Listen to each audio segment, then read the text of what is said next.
বান্দা যখন ফিরে আসে ভাইয়া, কেউ যখন তওবা করে, ভুল বুঝতে পারে, আবার নতুন করে আল্লাহর কাছে ক্ষমা প্রার্থনা করে, কসম খোদা আল্লাহ তাআলা ভীষণ খুশি হয়।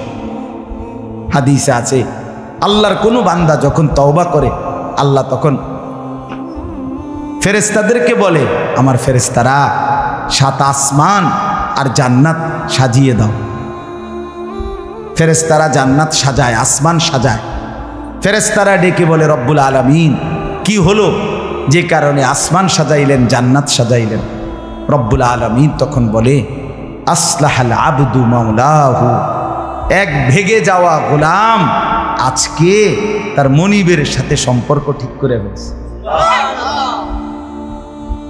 আল্লাহ আল্লাহ বলে, আমার এক গোলাম আমার থেকে ভাইগে গেছিল রে, অনেক দিন ওই আমারে সেজদা দেয় নাই, আজকে দিছে। অনেক দিন সে আমারে ডাকে নাই, আমি খুব কষ্ট পাচ্ছিলাম। আমার বান্দা আমার হাতে গড়া, আমার দেওয়া নাক, চোখ, কান, আমার দেওয়া জবান, আমার দেওয়া জিহ্বা, আমার গড়া বান্দা আমারে ভুলে আমার থেকে ছুটে গেছে। আজ আমার সেই ভেগে যাওয়া বান্দা আমার কাছে ফিরে আসছে। লাল্লাহু আশাদ্দু ফারাহান বিতাওবাতি আবদি, নবী সাল্লাল্লাহু আলাইহি সাল্লাম বলেন, আল্লাহ তাআলা ভীষণ খুশি হয় বান্দা যখন তওবা করে। এজন্য যুবক ফিরে আসো, নওজোয়ান ফিরে আসো, নিজের ক্ষতি করো না। আমি প্রত্যেক দিন বলি ভাইয়া, তুমি মরে গেলে হ্যাঁ পৃথিবীর কিচ্ছু আসবে, এই বন্ধুরা ধোকা ধোকা। একটা ফোলা ফাইন, তুমি মরলে খানা বন্ধ করতো না, কসম খোদা।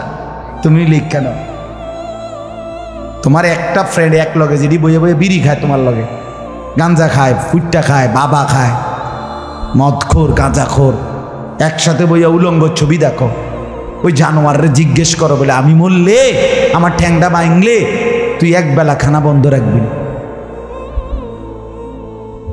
কথা বুঝেন নাই? ধোকা ধোকা, এগুলো ধোকা। ওরা কেউ থামবে না। আরে আপন বাপ মরলে যেই সন্তানরা দিনের বেলা দাফন কাফন করছে, তারা কি সেই সন্তানরা, আপন সন্তানরা রাতের বেলা ভাত খায় না? কথা বলেন না কেন? পাশের ঘর থেকে খানা রান্দা ইয়ে আরো বেশি খায়, আরো একটু গোস্ত লাও, যেই কান্দাটা তুমি কাঁদছো আজগা। কি ভাইয়া? তাহলে আপন বাপ, তারপরেও তো সন্তান খানা খেতেছে, তোমার লেগে কাঁদবে কি? এর জন্য পৃথিবী আমাদের কারো জন্য থামবে না ভাইয়া, থামবে না। সামনের গাড়ি অ্যাক্সিডেন্ট করে, পেছনের গাড়ি অপেক্ষা করে না, পাশ কাইটা কাইটা চলে যায়। জ্যাম বাজ্যা গেলে আরো চিৎকার শুরু করে, আরে লোক মরে গেছে, আরে মরলে মরুক বেটা, রাস্তা ক্লিয়ার করতে কও। ঠিক কিনা বলেন না কেন? ধরে বেটা বেটা কেডা মরছে না মরছে বেটা, এর লেগে বুঝি মানুষের রাস্তা আটকায় রাখবে, মানে এই যুক্তি দেখা। তাহলে কেডা মরছে না মরছে মানে তোর মতো এক মানুষ মরছে। ঠিক কিনা বলেন না? তোর মতো এক সুস্থ সবল মানুষ মরছে বেটা, যে একটু আগে হাত নাড়তো, পা নাড়তো, সেই মানুষটা এখন রক্তে ভাসতেছে বেটা। পাত্তাও নাই, কিসের সময়? কার হাতে সময়? সবাই মেশিনের মতো, যন্ত্রের মতো দৌড়াইতেছে। রাস্তায় দেখেন না সিএনজি, অটো কি করে সবাই, কারো হাতে সময় নেই। ঠিক কিনা বলেন? কে কাকে ঠেলিয়া যাবে, কারো হাতে সময়, কে কার জন্য থামবে। এই জন্য তুমি নষ্ট হয়ে গেলে বন্ধু, কেউ তোমারে ফিরাবার নাই। তোমার জন্য ভাববে কেউ, ডাকবে কেউ, কাঁদবে কেউ নাই। আরে আপন মা বাপের তো খবর নাই এখন। আপন বাপ সাইয়া রইছে, দেখে তার ফুতে আজকে 6 বছর 9 বছর এক ওয়াক্ত নামাজ পড়ে না, এবড়া বয়ে বয়ে বিড়ি খায়, বন খায়, চা দিয়া ভিজাইয়া খায়। এবারটার মাইছো না চাইতাম, নামাজটা পড়লে পড়ছে, না পড়লে রাতের ব্যাপার। বাবুরে টেহা দনে দিছে, টাকা দিলে খালাস। যদি সুতে টাকা দেয় বাপের কোনো অসন্তুষ্টি নেই, আর যদি টাকা না দেয় এবড়ার গজবে আল্লাহর আরশ কাঁপে। ফুতের উপরে লানত দিতে দিতে, অভিশাপ দিতে দিতে শেষ। কারণ টাকা দেয় না, টাকা দেয় না, পুরা গ্রাম হাইটা হাইটা। তখন মানুষের কাছে বদনাম, এই ফোলাগারে মানুষ করছি আমি, এই ফোলার লাগিয়া জীবন যৌবন শেষ করছি, 12 লাখ টাকা সুদে লইয়া তারে আমি নিজে বিদেশ পাঠাইছি। কত বড় নেয়ামতের কথা। বেশরম মানুষ সুদে টাকা লইয়া আবার মানুষের দ্বারে কও এত বড় হারাম কইরা আবার কইতেছ, হ্যাঁ 12 লাখ টাকা দিয়ে ফোলা বিদেশ ফাড়াইছি আমি, কিস্তি লইছি আমি, সুদে লইছি আমি, আর অন ফোলাকাও একটা টাকা দেয় না। তার মানে সম্পর্কটা হয়ে গেছে এখন টাকা পয়সার ভিত্তি। আখেরাত কোথায়? আখেরাত কোথায়? আমার মা বলছিলেন, আজীবন আমার আব্বা বলতেন, আলহামদুলিল্লাহ আমার আব্বা, আমরা 5 ভাই মাদ্রাসায় পড়ছি, 5 ভাই আলেম হয়েছে। আব্বা আজীবন বলতেন, আমার স্বপ্ন আমার ছেলেরা 5 জন আলেম হবে, আমার কবরের পাশে চারদিকে আমার ছেলেরাই দাঁড়াবে। এই বছর আমরা ঈদের 2 দিন পরে বাবার কবরের সামনে মসজিদে গ্রামে মাহফিল করছি।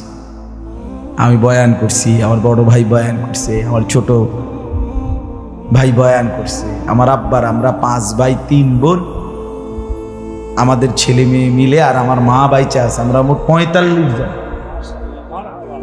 আমার বাবার বংশ, মা সহ, মা ছাড়া 44 জন, মা একজন 45 জন, একের গুণা 45 জন, 45 আলহামদুলিল্লাহ। একেবারে 45 জনের ছোট বাচ্চাটাও, একবারে 2.5 বছরের বাচ্চাটাও আলহামদুলিল্লাহ আল্লাহর নাম বলতে পারে। 2.5 বছরের মেয়েটাও ওই মজলিসে গেছে, আমাদের সবচেয়ে ছোট, সেও মাথায় হিজাব ছিল, আল্লাহর নাম রাখছে। দাদা ভাইয়ের কবরে দাঁড়াইছে, নানার কবরে দাঁড়াইছে। এই জন্য বললাম মা বাপদেরকে অনুরোধ করি সন্তানের প্রতি কদর করেন, সবাই মিলে ফিকির করেন, দেখেন আয়াতের তর্জমাটা শুনেন, তাইলেই কথা শেষ। আল্লাহ তাআলা বলেন 25 নম্বর পারা কোরআনুল কারীমের 43 নম্বর সূরাটার এই সূরার 7টা আয়াত, ব্যাখ্যা লাগবে না, শুধু তর্জমা শুনেন তাইলেই বুঝবেন। আল্লাহ বলেন 74 নম্বর আয়াত থেকে পড়ছি, ইন্নাল মুজরিমিনা ফি আযাবি জাহান্নামা খালিদুন। আল্লাহ তাআলা বলে নিশ্চয়ই পাপীরা জাহান্নামের আযাবে চিরস্থায়ী থাকবে। ইন্নাল মুজরিমিনা ফি আযাবি জাহান্নামা খালিদুন, নিশ্চয়ই পাপীরা জাহান্নামের আযাবে চিরস্থায়ী থাকবে। কতদিন? এবার আল্লাহ আবার ব্যাখ্যা করে বলে, বান্দা বুঝেছো? লা ইউফাত্তারু আনহুম, 1 সেকেন্ডের জন্য বিরতি দেওয়া হবে না। জাহান্নামী চিৎকার করে বলবে, মাওলা আমারে মৃত্যু দিয়ে দেন। আল্লাহ বলবে না। জাহান্নামী বলবে, আল্লাহ একটু সময়ের বিরতি দেন, 10টা মিনিটের বিরতি দেন মাওলা। 24 ঘন্টার আগুন, আমারে 10টা মিনিট একটু আলগা থাকতে দেন, আমি যে আর পারছি না মাওলা, এতটা ভীষণ আযাব আমি যে আর সইতে পারছি না মাওলা, আর পারছি না। লা ইউফাত্তারু আনহুম, আল্লাহ বলেন 1 সেকেন্ডের জন্য জাহান্নামের আযাব, আগুন বিরতি দেয়া হবে না। ফাতরা মানে কি নাই? বিরতি। আহুম ফীহি মুবলিসুন, এরপরে আল্লাহ বলেন জাহান্নামী এই দীর্ঘ 24 ঘন্টা অনন্তকাল আযাবের মধ্যে থাকবে। কেমনে থাকবে? মুবলিসুন, বিষণ্ণ হয়ে, উদাস মনে। কোনোদিন চেহারায় 1 সেকেন্ডের জন্য হাসি ফুটবে না, কোনোদিন আর সুখের নাগাল পাবে না। আজ তো বন্ধু রাত কেটে ভোর হয়, ভোর গিয়ে রাত হয়, অন্ধকার আলো হয়, আলো অন্ধকার হয়। যে হাসে সে কাঁদেও, যে কাঁদে আবার সে হাসেও, ঠিক না? কিন্তু রব্বুল আলামিন বলেন ওয়াহুম ফীহি মুবলিসুন, জাহান্নামীর মন, জাহান্নামীর চেহারা বিষণ্ণ, উদাস, সব সময় হাসিবিহীন থাকবে, কোনো সেকেন্ড হাসতেই পারবে না। এবার আল্লাহ নিজে বলবেন মলিন চেহারা দেখে জাহান্নামীকে, জাহান্নামীর চিৎকারে আল্লাহ নিজেই বলবেন ওমা যালামনাহুম, জাহান্নামী নাফরমান আমি কিন্তু তোর উপরে মোটেই জুলুম করি নাই। আমি রাতও দিয়েছি বান্দা, দিন দিয়েছি, আমি সুযোগ দিয়েছি, সময় দিয়েছি। 8টা বাজে এশার আজান হয়েছে, এখন বাজতেছে রাতের 11:30। তাইলে আমি কিন্তু হায়াত 3.5 ঘন্টা তো দিয়েছি। আর 4 এশার নামাজ পড়তে তো 3.5 ঘন্টা সময় লাগে না? লাগে। আমি তো ফজরের ওয়াক্ত আসার পরে ওয়াক্ত শেষ হওয়া পর্যন্ত প্রায় 1.5 ঘন্টা সময় দিছি। 4 রাকাত নামাজ পড়তে তো 1.5 ঘন্টা লাগে না? আমি তো জোহরের আজান হওয়ার পরে জোহরের ওয়াক্ত প্রায় 2.5 ঘন্টা, 2 ঘন্টা তো দিয়েছি। জোহরের নামাজ পড়তে তো বান্দা 2.5 ঘন্টা লাগতো না? হ্যাঁ। আসরের নামাজ 4 রাকাত নামাজ পড়তে তো 1.5 ঘন্টা লাগে না? তাহলে বলো না বান্দা আমি কি কোনো জুলুম করেছি কিনা বলো?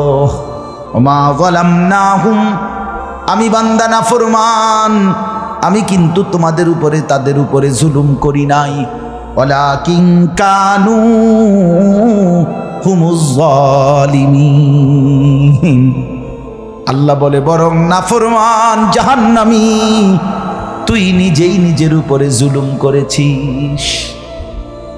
তুই আমার রাতকে গান বাদ্য আর সিনেমার নর্তকীর নাচ গান আর উলঙ্গ ছবিতে শেষ করে দিয়েছিস। তুই আমার দিনকে গুনাহ, সুদ, ঘুষ আর অবৈধ উপার্জনের পিছনে শেষ করে দিয়েছিস, নিজেই জুলুম।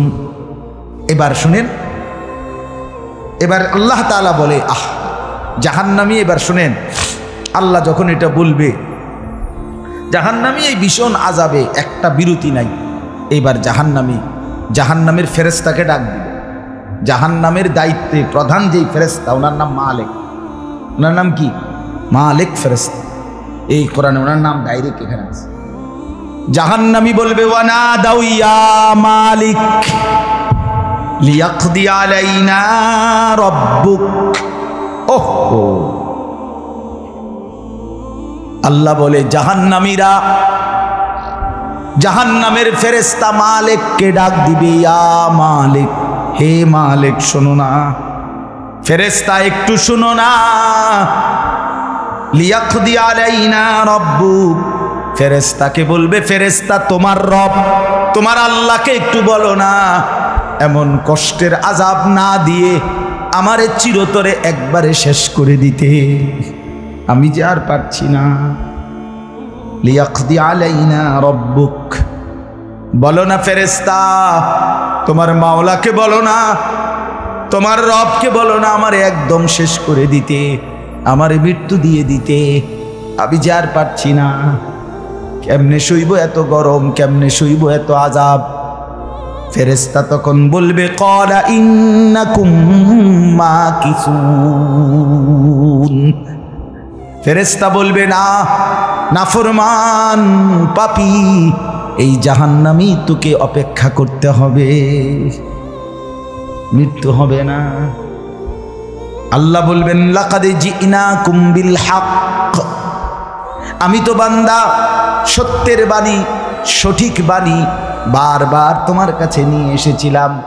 একবার বেলায়েতুল্লাহ বলছে, একবার আনিসুর রহমান বলছে, বারবার বারবার বারবার আমার কত বান্দা দিয়ে, কত ইমাম, কত খতিব, কত আলেম, কত বুজুর্গ দিয়ে আমি তো সত্যের বাণী, কোরআনের বাণী, এই জাহান্নামের কথা বারবার তোর কাছে বলাইছিলাম বান্দা।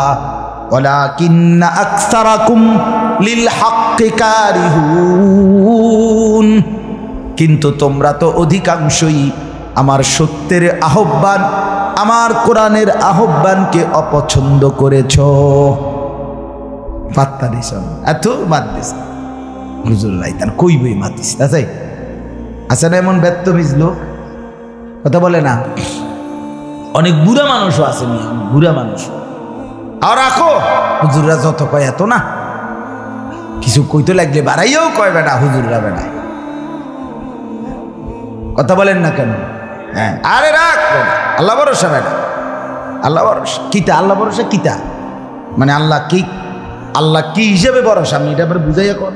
আল্লাহ বলছে বান্দা তুমি বিড়ি খাইতে থাকো আমি ভরসা, হ্যাঁ এমনি আল্লাহ কইছে নাকি? তুমি টেলিভিশনে নাচ গান প্রত্যেক দিন বিকালে নর্তকী দেখো আমি ভরসা, এটা নিয়ে আল্লাহ কইছে। তো আপনি কিতা কইলেন কি আল্লাহ ভরসা কিতা, কি বুঝাইতে চাইলেন? হ্যাঁ, আল্লাহ ভরসা মানে কি? মানে আপনি গুনার উপরে মৃত্যু পর্যন্ত টিকে থাকবেন আর আল্লাহ ভরসা, এটাই না? নবী সাল্লাল্লাহু আলাইহি সাল্লাম সুপারিশ করবেন মানে কি? নবীজি সুপারিশ করবেন এই কথার অর্থ কি? এই কথার অর্থ এই যে উম্মত তুমি বিড়ি সিগারেট মদ জুয়া চুরি ডাকাতি জিনা ব্যভিচার নাচ গান সুদ ঘুষ তোমার যে দুর্শল্যে কুলায় মৃত্যু পর্যন্ত শেষ মুহূর্ত পর্যন্ত তুমি করতে থাকো, আমি সুপারিশ করে করে তোমার বেহেশতে দিন, এই তো অর্থ না? তো কি তা আপনি বলেন আমারে কি আসলে কি? আরে মুসলমান খুব বেশি খামখেয়ালি, খুব বেশি খামখেয়ালি। এবার দেখেন একটা শক্ত কথা আল্লাহ বলছে, আম আবরামু আমরান ফাইন্না মুবরিমুন। আল্লাহ বলে জালেমরা পাপীরা তোরা আমার আযাব থেকে বাঁচবার কোনো ব্যবস্থা করেছো কিনা তোমরা ঠিক করো। ফাইন্না মুবরিমুন, আমি তোমাগরে কেমনে ধরবো শাস্তি দেব কি কি এগুলো আমি আল্লাহ আমার গুলো ঠিক করে ফেলেছি। যে আবরামু আমরান, তারা কি কোনো ব্যবস্থা করেছে কিনা জিজ্ঞেস করেন। ফাইন্না মুবরিমুন, আমার ব্যবস্থা আমি করে রাখছি। বুঝেন নাই কথাটা? আল্লাহ বলেন আমার শাস্তি দেব কি কি, আমার আযাব দেব কি কি, আমি সব ঠিক করে রাখছি জাহান্নামে। তুমি বান্দা বাঁচবা কেমনে তোমারটা তুমি ঠিক করছো কিনা বলো। এবার শেষ আয়াত, আম ইয়াহসাবুনা আন্না লা নাসমাউ সিররাহুম ওয়া নাজওয়াহুম। আল্লাহ বলে নাফরমান পাপীরা জালেমরা দুশমনরা মনে করে আমি তাদের গোপন কথা অন্ধকারের গোপন পরামর্শ একেবারে চুপচাপ নিরিবিলি কথাগুলো আমি শুনতে পাই না। কারণ ইয়ারফোন লাগাই রাখছে না, শুনবো কেন? মা কানের মধ্যে দুইটা বল্টু লাগাইলে তার আল্লাহ শুনে না, কথা কয় না। হ্যাঁ, আল্লাহ জিজ্ঞেস করছে তুমি এই ভাবছো না তুমি যে কানের মধ্যে গান শুনবার টাইমে ইয়ারফোনের বল্টু লাগাইয়া রাখো, তুমি মনে করছো না ফরমান মাইনসে না শুনে না, তো মাইনসে যখন শুনে না আমিও শুনি না নাকি? জবাব দেন ওই যুবক, বলো না মিয়া। মাটির নিচে কিংবা অন্ধকারে অথবা একাকী কোনো গোপন জায়গায় তুমি যেই অসভ্যতা করছো, যেই ভিন নারীর সাথে কথা বলছো, বন্ধুদের অসভ্য আড্ডা দিচ্ছ, তুমি মনে করছো গ্রামের কেউ দেখে না, গ্রামের কেউ জানে না। আল্লাহ বলে তাহলে তুমি কি এই ভেবেছ যে আমি আল্লাহও জানি না? বালা, হ্যাঁ আল্লাহ বলেন আমি জানি, আমি শুনি, আমি দেখি। আর অরসুলুনা লাদাইহিম ইয়াকতুবুন, আমার পক্ষ থেকে মনোনীত ফেরেশতা ডান কাঁধে বাম কাঁধে তারা কিন্তু সাথে সাথে 24 ঘন্টা ইয়াকতুবুন লিখতেছে লিখতেছে লিখতেছে লিখতেছে কি না বলেন? ডান কাঁধের আর বাম কাঁধের ফেরেশতাকে তুমি তোমার থেকে আড়াল করবা কেমনে?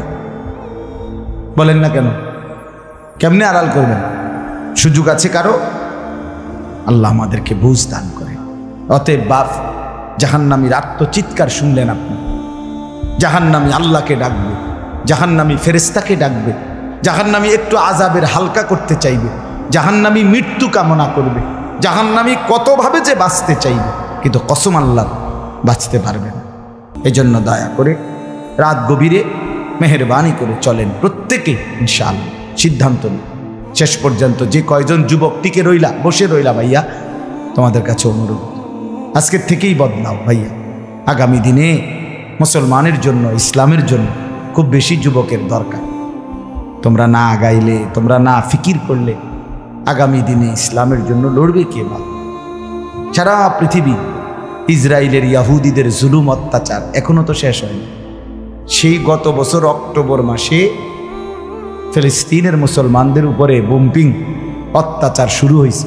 অক্টোবর, নভেম্বর, ডিসেম্বর, জানুয়ারি, ফেব্রুয়ারি, মার্চ, এপ্রিল, আজকে 7 মাস চলতেছে, এখনো বন্ধ হয়।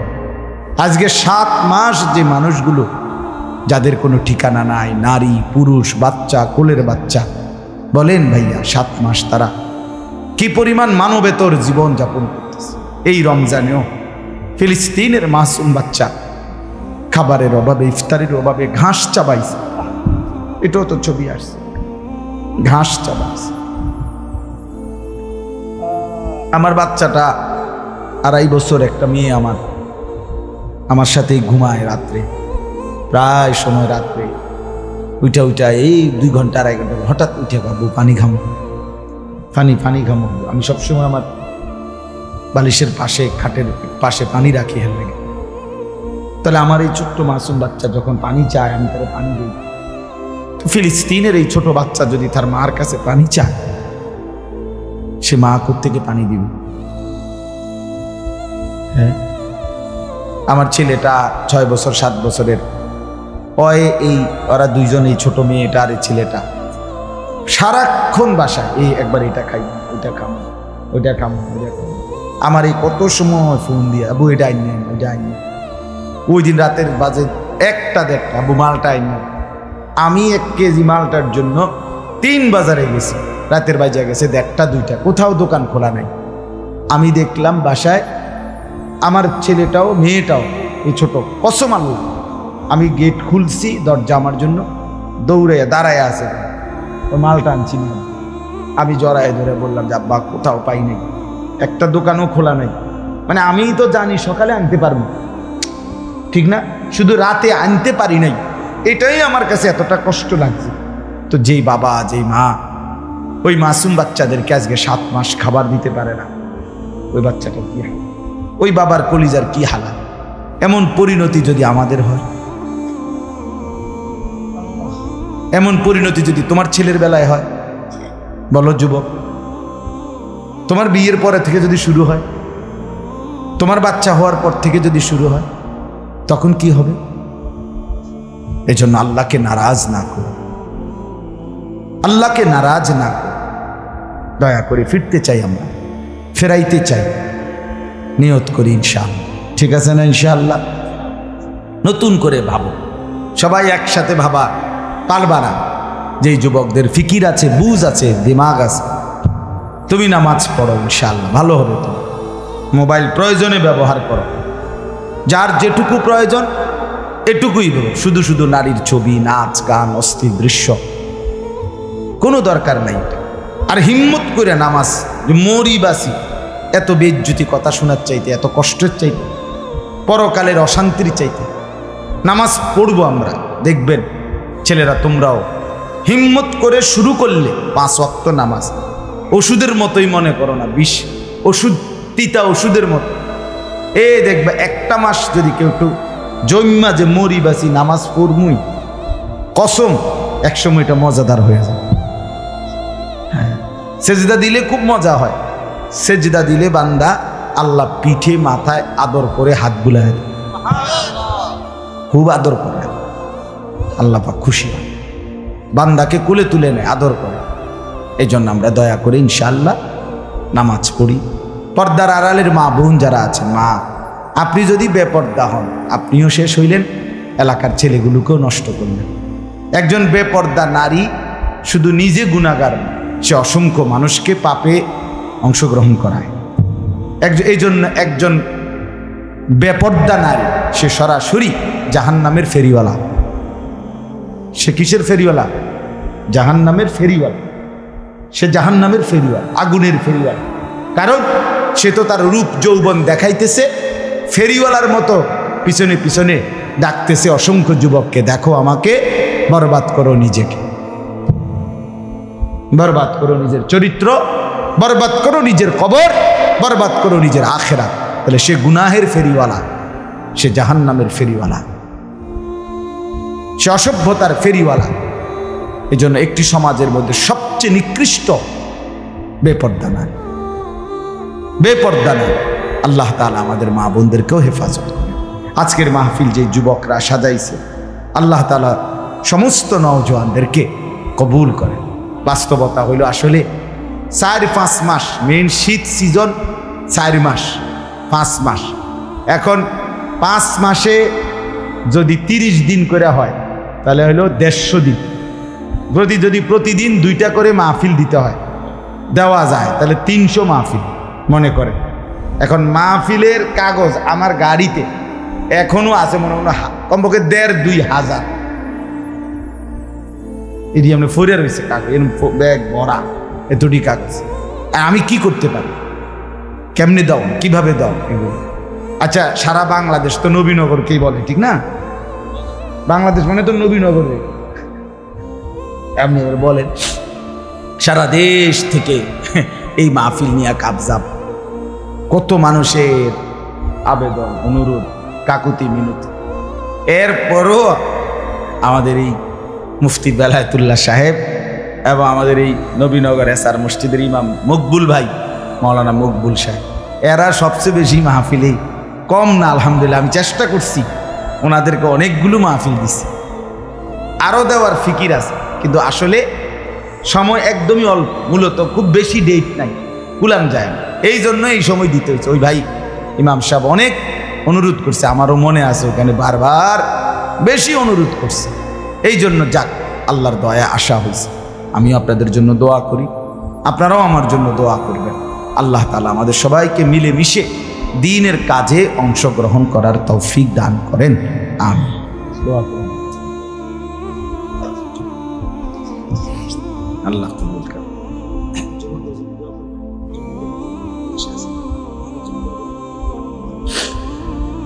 অনেক কষ্ট করে প্রবাসী যে বিদেশি ছেলেরা, আমি নিজ চোখে দেখি। এইবারও আমি উমরায় গেছি, যে রমজানে, এই রমজানে আমি প্রবাসী ভাইদের রোমে রোমে গেছি, বয়ান করছি। 12 জন, 14 জন, 16 জন, 20 জনের রুমে হালাকা। এবার বেলা ওই যে হালাকা কাকিয়া, হ্যাঁ, ওখানে গিয়েও বয়ান করছি। এবার এই আমগো প্রবাসী বাংলাদেশি ভাই, আর এই অনেক কষ্ট করে, 12 ঘন্টা 14 ঘন্টা ডিউটি করে। হ্যাঁ, এরপরে আপনার এই ছোট্ট একটা রুমের মধ্যে 14 জন 16 জন একসাথে ঘুমায়, নিজেরা রান্না করে খায়, নিজেরা। ঠিক আছে, কথা হবে ইনশাআল্লাহ। হ্যাঁ, এই জন্য এরা অনেক কষ্ট করে। এই কসবার এক ছেলে, আমি এক মাস এবার আমার এইবার রমজানে জড়ায় ধরা আমারে কানছে অনেকক্ষণ, বিদেশ মক্কায়। ছেলেটা আমারে বলতেছে, হুজুর আমি 8 বছরে আজকে বিদেশ করি, এই 8 বছরে কোনোদিন এই বিদেশে একজন ভালো ডাক্তার কোনো শরীরে কোনো রোগ সুখের জন্য দেখাইনি। কয়েকজন ডাক্তার যদি দেখাই তাহলে হেরার যে ওষুধ টষুধ দিবে আমার 15-20 হাজার টাকা চলে যাবে খরচ। কয় তাইলে আমি বাড়ির টাকাটা পাঠামু কেমন? কয় এই জন্য ব্যথা বেদনার একটা ট্যাবলেট খাইয়া পইরা থাকি হুজুর, আর এই কলজার মধ্যে জমাইয়া টাকাগুলো সব বাড়িতে পাঠাই। ছেলেটা আমারে খুব কাঁদছে, আমার পোলাটার কথা মনে হয়। সে আমারে বলছে, হুজুর আমি আজকে 8 বছরের কসম আল্লাহ, কয় এই মক্কায় বলতেছি, কয় সুখ নিজের আনন্দ বলতে কি জিনিস আমি আজকে 8 বছরে কোনোদিন দেখিনি। সবটা দিয়ে দিছি পরিবারের জন্য, মানে বাড়িতে, শুধু কোনো রকম মানবেতর, কোনো রকম মানে কোনো রকম জিন্দিগিটা কাটাই, বিদেশে পড়ে আছি আমি। কিন্তু এরপরে বাবা এতটা কষ্টের টাকা পাঠাবার পরে যেই স্ত্রী, যেই বিবি বাজারে বাজারে ঘুরে, বেপর্দা ঘুরে, মোবাইলে সারা দিন রাত পড়ে থাকে, স্বামীর পবিত্র আমানত, নিজের ইজ্জত, নিজের সতীত্ব নষ্ট করে, পরকিয়া, ভিন কোনো পুরুষের সাথে অবৈধ কোনো সম্পর্ক করে, তার মতো অসভ্য, নির্লজ্জা, বেহায়া, অসভ্য নারী আল্লাহর জমিন আর কেউ হইতে পারে না। তোর জন্য বেটি, তোর ছেলেটার জন্য, বাচ্চাগুলোর জন্য এই ছেলেটা, এই পুরুষটা আজকে 6টা বছর, 8টা বছর, 12টা বছর বেটা বিদেশের জমিনে পড়ে আছে, আর বিনিময়ে তুই নিজের জিন্দেগি নষ্ট করে দিলা, স্বামীর পবিত্র আমানত নষ্ট করে দিলা তুমি। এই জন্য দয়া করে আমার কথাটা যদি একটু শক্ত হয় মাফ করে দিয়েন আমার কিন্তু প্রবাসীর বিবিদেরকেও বলি, বোন দয়া করে নিজের ইজ্জত আব্রু সতীত্ব নিজের চরিত্রের হেফাজত কষ্ট করে হলেও, আপনার জন্য স্বামী বেচারা কষ্ট করে, আপনিও তার জন্য কষ্ট করেন, মিলেমিশে সবর করিলে চরিত্রের হেফাজত করিলে একদিন দুইজনই জান্নাতি হবে। ছেলেরা যারা তোমাদের বাপ বিদেশ, তোমরাও ভাইয়া একটাবার দেখে আইসো কি কষ্ট করে। এই জন্য দয়া করে কষ্টের এই রক্ত পানি করা টাকা শুধু শুধু মোবাইল টিপ্পা উলঙ্গ ছবি দেখা নর্তকীর নাচ গান দেখে ভাইয়া নষ্ট করো না।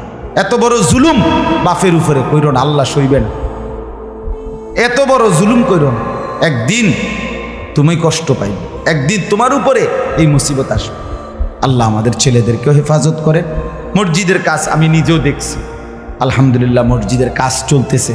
দয়া করে সবাই মিলে মসজিদের দিল খুলে দান করবেন। মনে রাখবেন হাদিসের মধ্যে আছে, আল্লাহ নবী সাল্লাল্লাহু আলাইহি সাল্লাম বলছেন, ইসরাফিল যখন ফু দিবে কিয়ামতের দিন সব কিছু ধ্বংস হবে, হবে কি না?